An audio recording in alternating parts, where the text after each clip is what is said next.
जमनपुर नाम के एक गांव में रमेश नाम का एक दर्जी रहा करता था।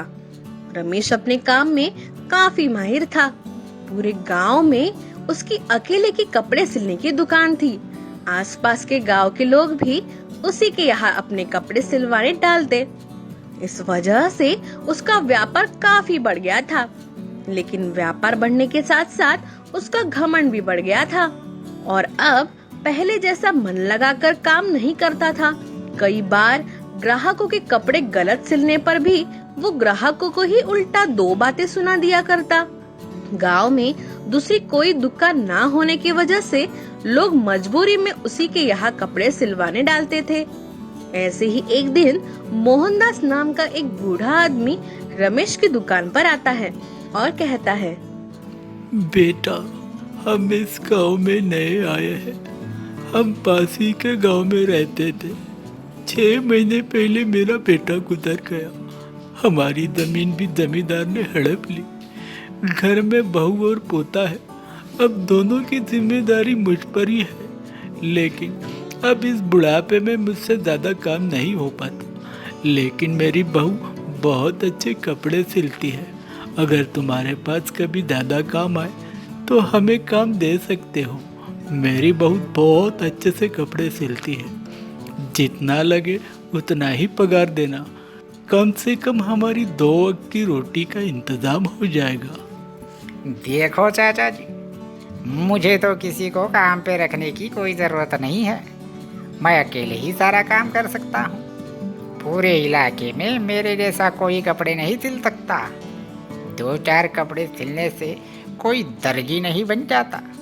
आपकी बहू से कहे खुद ही अपना काम चालू करे। मैं उन्हें कोई काम वाम नहीं दे सकता।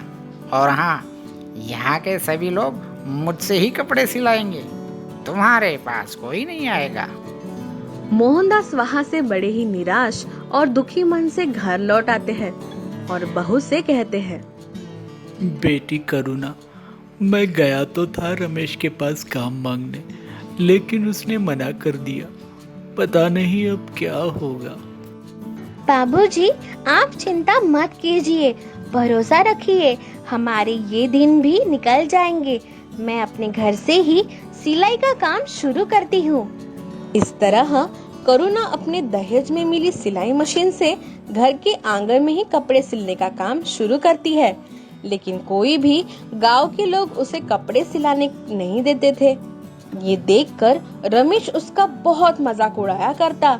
एक दिन ये सब गांव की मुखिया की पत्नी ने देखा और करुणा के लिए उसके मन में दया भाव जाग उठा और अगले ही दिन उसने करुणा को अपने कपड़े सिलने दिए।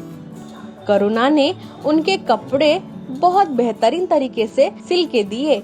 वो बहुत खुश हो गई और गांव की बाकी महिलाओं से भी करुणा की खूब प्रशंसा की और धीरे धीरे करुणा का सिलाई का काम बढ़ता गया और उसे काफी मुनाफा होने लगा। और एक दिन उसने गांव में अपनी एक दुकान शुरू कर दी। करुणा के काम में बहुत सफाई और सटीकता थी। अब गांव के पुरुष, बच्चे, बूढ़े सभी उसके पास कपड़े सिलाते और उसकी प्रशंसा करते। मोहनदास अपनी बहू की कामयाबी देखकर बहुत खुश थे। बेटे के जाने के बाद बहुत हद तक कम हो चुका था। करुणा ने वो भी कमी पूरी कर दी। करुणा की इस कामयाबी से रमेश प्रतिशोध की आग में जल रहा था, क्योंकि अब उसकी दुकान पर इक्का दुक्का लोग ही जाते और वो मौका ढूंढ रहा था कि करुणा का व्यवसाय कैसे चौपट किया जाए। और एक दिन उसे ये मौका भी मिल गया। एक दिन मोहनदास करुणा और अपने नाती को लेकर किसी काम से अपने पुराने गांव चले गए। इस बात का फायदा उठाकर रमेश ने अपने दुकान में सिलने आए कुछ कपड़े करुणा की दुकान में किसी तरह रखवा दिए और थाने में उसके नाम की रपट लिखवा दी कि उसने कपड़ों की चोरी की है। मोहनदास और करुणा गांव से जब वापस आते हैं तब पुलिस उसकी दुकान की तलाशी लेते हैं और उन्हें वहां रमेश की दुकान के कपड़े मिल जाते हैं। करुणा को थाने ले जाते हैं। करुणा थानेदार साहब को बहुत समझाती है कि उसने चोरी नहीं की। गांव वाले भी करुणा का साथ देते हैं। लेकिन सबूत मिलने के कारण करुणा को लॉक में डाल दिया जाता है। मोहनदास समझ जाता है कि ये सब रमेश का किया धरा है और वो रमेश के पास जाते हैं। देखो बेटा, ये तो तुम भी जानते हो कि मेरी बहू निर्दोष है। हमने तुम्हारा क्या बिगाड़ा है? मैं तुम्हारे सामने हाथ जोड़ता हूँ, थाने से अपनी शिकायत वापस ले लो। ठीक है, मैं अपनी शिकायत तो वापस ले लूँगा, लेकिन मेरी एक शर्त है।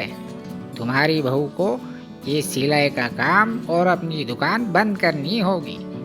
तुम्हारी बहू के वजह से मेरा सारा व्यापार चौपट हो गया।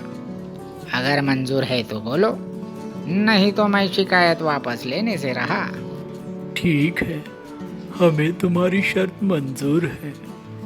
रमेश अपनी शिकायत थाने से वापस ले लेता है और करुणा थाने से घर वापस आ जाती है।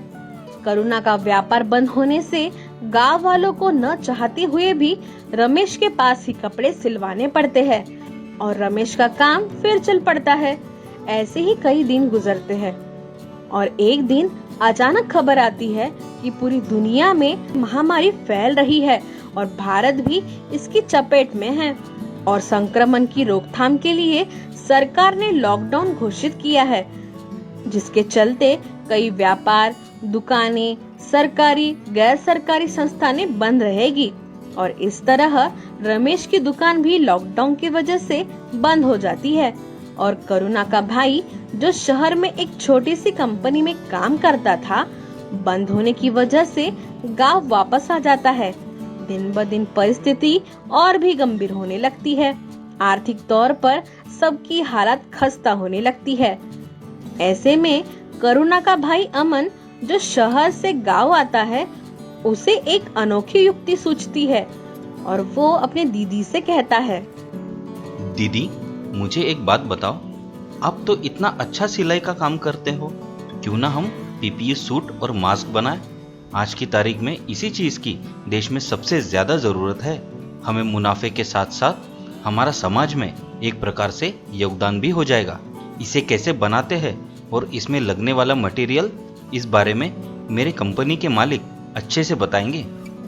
करुणा तैयार हो जाती है। अमन अपनी कंपनी के मालिक से इस विषय में बात करता है। उनको अमन का सुझाव बहुत पसंद आता है और इसके लिए लगने वाली सभी सामग्री और तैयार पीपीई सूट और मास्क के वितरण का जिम्मा लेने के लिए भी तैयार हो जाते हैं। पीपीई सूट तैयार करने की सारी जानकारी अमन मालिक से ले लेता है और अमन करुणा को सारी चीजें अच्छे से समझा देता है। ठीक 5 दिन बाद अमन के मालिक सारा मटेरियल एक गाड़ी में भेज देते हैं। करुणा पीपीई सूट और मास्क बनाना शुरू करती है। वो रोज 20 सूट और मास्क तैयार करती है और हर एक हफ्ते में अमन तैयार सूट और मास्क शहर भिजवाता है, जहां उसके मालिक सभी मेडिकल संस्थाओं को उसे वितरित करने लगते हैं। कुछ दिन बाद तो इसकी मांग बहुत बढ़ जाती है और करुणा सोचने लगती है इतने सारे पीपीई सूट और मास्क वो अकेले कैसे बनाएगी। तब वो गांव वालों को भी इसमें शामिल करने का निर्णय लेती है और गांव के लोग भी राजी हो जाते हैं। अमन के मालिक और भी मशीन गांव में भेजते हैं। करुणा सभी गांव वालों को अच्छे से प्रशिक्षण देती है। सभी रात दिन मेहनत करके पीपीई सूट और मास्क बनाते हैं। इस विकट परिस्थिति में करुणा और गांव वालों ने जो करके दिखाया, उसकी बहुत सराहना होती है। सरकार सभी के लिए विशेष पारितोषिक का भी ऐलान करते हैं। इस तरह अमन की सूझबूझ और करुणा की मेहनत से पूरे देश में गांव का नाम रोशन हो जाता है। अंत में रमेश की हालत ऐसी हो जाती है कि वो खाने को भी मोहताज हो जाता है। वो अपने करतूत पे काफी शर्मिंदा होता है, लेकिन सभी उसको माफ कर देते हैं और अपने साथ काम में शामिल कर देते हैं। तो दोस्तों, ये कहानी कैसी लगी, ये हमें हमारे कमेंट बॉक्स में कमेंट करके जरूर बताएं। और हाँ, हमारे चैनल को लाइक, शेयर और सब्सक्राइब करना ना भूलें। तो दोस्तों, स्टे होम, स्टे सेफ।